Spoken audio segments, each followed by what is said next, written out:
Hello, അസ്സലാമലൈക്കും മക്കളെ. ഇന്ന് ഞങ്ങൾക്ക് ഞങ്ങളുടെ അയൽക്കൂട്ടത്തിൽ ഒരു മീറ്റിങ്ങാണ്. അപ്പോൾ അതിന് ചെല്ലാൻ പറഞ്ഞിട്ടുണ്ട്. കാരണം അയൽക്കൂട്ടത്തിൽ ഞങ്ങൾ അടവൊന്നും അടയ്ക്കാണ്ട് ആ കൊറോണ സമയത്ത് ഞങ്ങൾ പൈസ എടുത്തതായിരുന്നു. എന്നിട്ട് അത് കുറേ അടയ്ക്കാണ്ട് അങ്ങനെ ഇട്ട് വീണു. അപ്പോൾ അതിന് ഈ അയൽക്കൂട്ടത്തിൻ്റെ മെയിൻ ആൾ മേഡം വരുന്നുണ്ട്. അപ്പം നിങ്ങൾ വരണം പറഞ്ഞു. അപ്പം ഞങ്ങളതിന് മീറ്റിങ്ങിന് പോവുകയാണ്. പിന്നെ എല്ലാവരും ഒന്നും എത്തിയിട്ടില്ല. കുറച്ച് ആൾക്കാരൊക്കെ ഇപ്പം ജോലിക്ക് ഓരോ പണിക്കും പോകുന്ന ആൾക്കാരാണ്.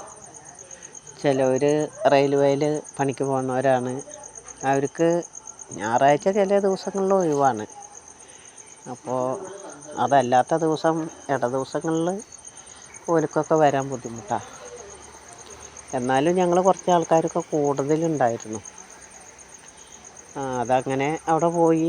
അവർ വരാൻ വൈകി 5:30 വന്നപ്പോൾ.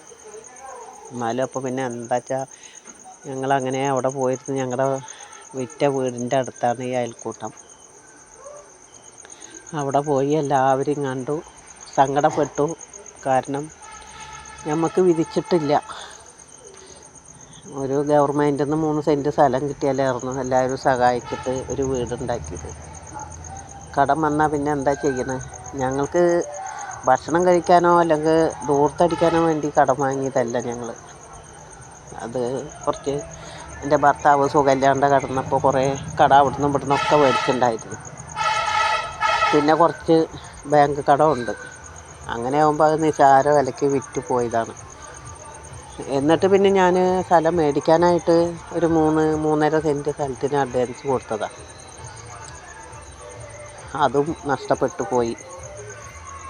അപ്പോൾ നമുക്ക് ഇനി അള്ളാഹു വിധിച്ചിട്ടുണ്ടാവും. എത്ര ആൾക്കാർ മരുഭൂമിയിൽ കിടന്നിട്ട് കഷ്ടപ്പെട്ട് വീട് വെച്ചിട്ടും ഒക്കെ ഉണ്ടാക്കണില്ലേ.